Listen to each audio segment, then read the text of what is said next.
Welcome everyone to the Rulebook Room. I'm Harp, and today we are diving into one of the most fascinating and surprisingly progressive decisions in the history of Muslim personal law in India. Itwari versus Asghari, decided by Allahabad High Court in 1960. At first glance, this case appears to be about a husband who wants his wife to return home. But as we move through the judgment, we discover that it is really about something much bigger. It is about the limits of legal rights. It is about the role of equality in family law. It is about dignity, fairness, and the changing position of women within matrimonial relationships. And perhaps most importantly, it is about a court asking a very simple but powerful question. Just because the law permits something, does it automatically mean a court should help enforce it? That question lies at the heart of Itwari versus Asghari. Let's begin with the facts. The appellant Itwari was married to Asghari sometimes between 1950. Initially, the couple lived together as husband and wife. However, their relationship gradually deteriorated. According to Asghari, her husband mistreated her, physically assaulted her, deprived her of her ornaments, neglected her, and eventually drove her out of the matrimonial home. She returned to live with her parents. What is particularly important is what happened next. For years, Itwari made no serious effort to bring her back. There were no meaningful attempts at reconciliation. There was no litigation seeking her return. There was no evidence of concern about restoring the marriage. Instead, he married another woman. Only after Asghari filed proceedings seeking maintenance under Section 488 of the Criminal Procedure Code did Itwari suddenly become interested in asserting his marital rights. He responded by filing a suit for restitution of conjugal rights. In simple terms, he asked the court to order his wife to return and resume cohabitation with him. The trial court accepted his claim. The learned Munsif held that Asghari had failed to prove cruelty and concluded that the mere fact that her husband had married again was not enough to justify her refusal to return. The trial court therefore granted a decree in favor of the husband. But the story did not end there. On appeal, the district judge took a very different view. The appellant court observed that husband's conduct over the years suggested that he had little genuine interest in restoring the marriage. His sudden concern arose only after the maintenance proceedings were initiated. The court believed Asghari's version of events. It accepted that she had been neglected, ill treated, and effectively abandoned. Most importantly, it concluded that forcing her to return to a household where another wife had already been installed would be unjust. The husband's suit was dismissed.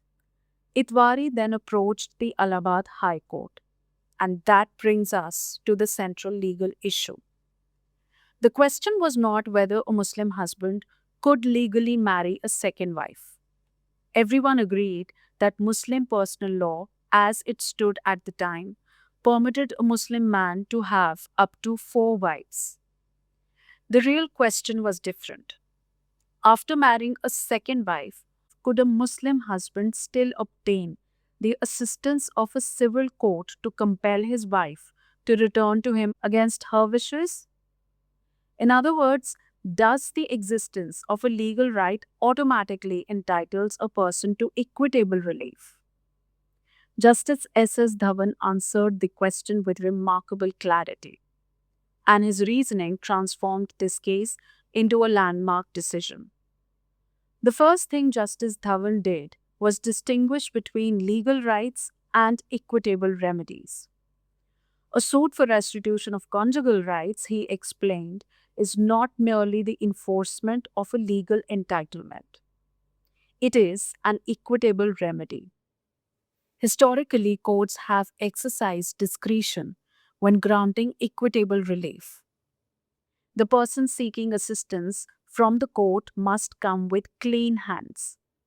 the court must also ask whether granting relief would itself produce injustice. Justice Dhawan relied upon earlier authorities such as Munshi Buzlor Ruhim versus Shumsun Issa Begum and Abdul Qadir versus Salma, which recognized that Indian courts deciding restitution suits function as courts of equity. This means that courts are not mechanical institutions compelled to enforce rights regardless of consequences. Instead, they must examine fairness. They must evaluate conduct. They must consider justice. This became the foundation of the judgment. The husband argued that Muslim law permitted him to marry another woman and therefore the first wife had no valid objection. Justice Dhawan did not dispute the legality of the second marriage. Instead, he asked a deeper question. Does Muslim law merely tolerate polygamy, or does it actively encourage it? To answer this, he turned directly to Islamic legal principles. He referred to Quranic verse that permits a Muslim man to marry two, three, or four wives, but only if he can treat them all with complete justice and equality. The verse itself adds an important qualification.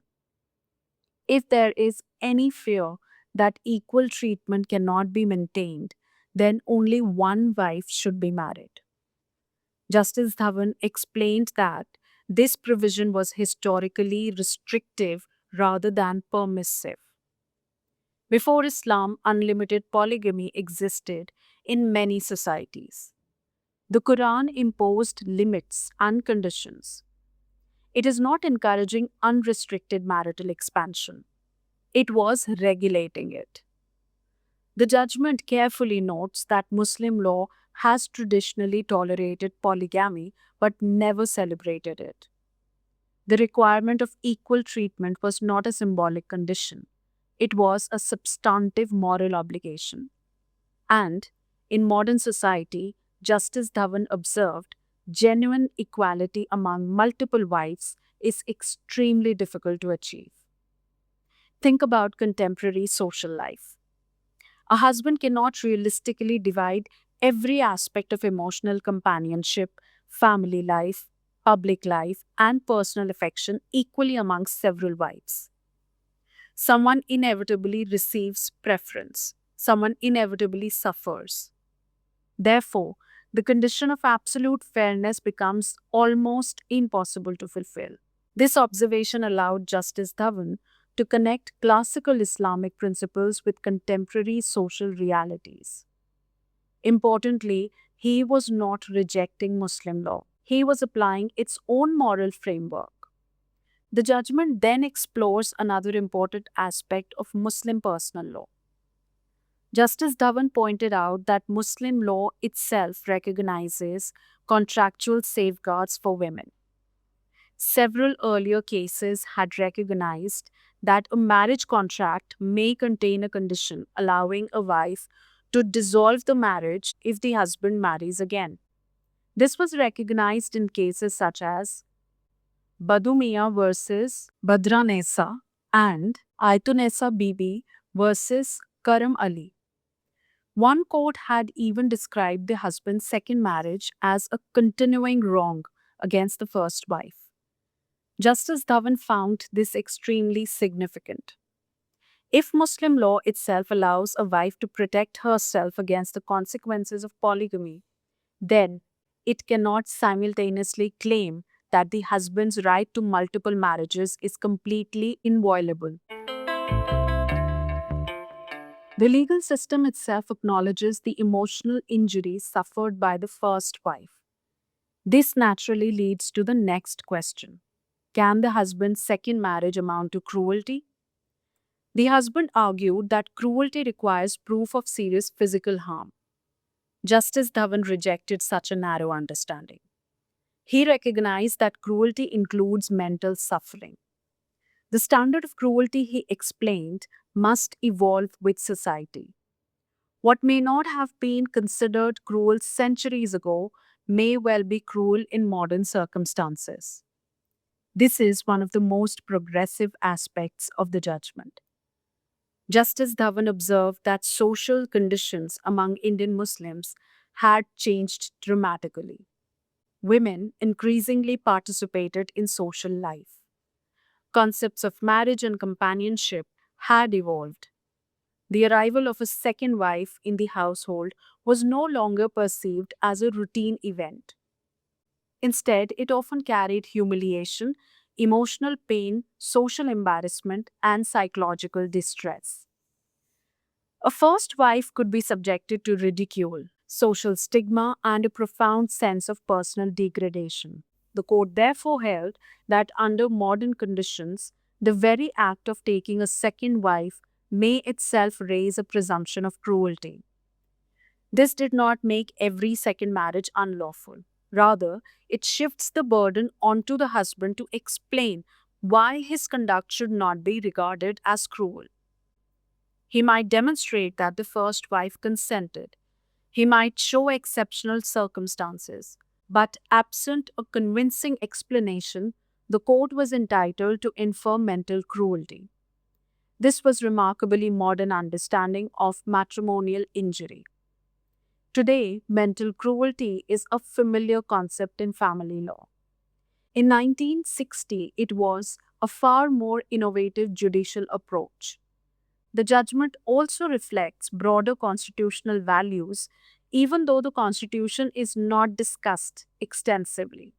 W- The underlying themes are unmistakable: human dignity, substantive fairness, equality, protection against arbitrary power. Justice Dhawan was writing before the era of expansive constitutional family law jurisprudence.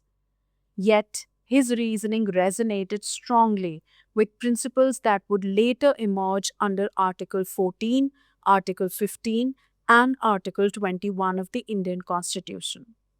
His approach recognized that women are not passive subjects within marriage. They are individuals entitled to dignity and fair treatment. Another fascinating feature of this judgment is its reliance upon the dynamic nature of Muslim jurisprudence. Justice Dhawan quoted Islamic scholars who emphasized that Muslim law has historically adapted to changing social conditions.